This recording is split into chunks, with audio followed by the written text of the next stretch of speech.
ও কোন স্কুলে পড়ে? কোন স্কুলে পড়ে? কোন স্কুলে পড়ে? KG school. কোথায় বাড়ি কোথায়? আমার বাড়ি নদী। হ্যাঁ নদী।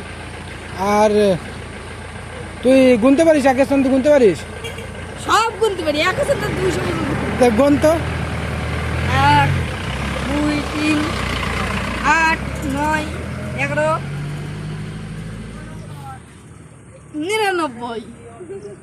তারপর 91 এখন 90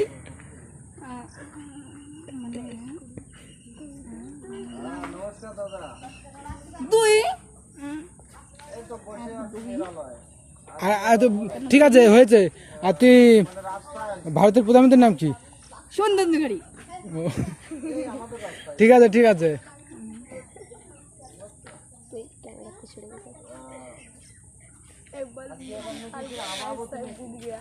আর তুই কোন ক্লাসে পড়িস? আমি 4। ও 4। 4 অক্ষরটা কত? কিভাবে লেখে? এই ইউ লিখে একটা দাগ। ঠিক আছে, ছেলে পাস করে গেছে। এর বাড়ি নদিয়া জামালখালি।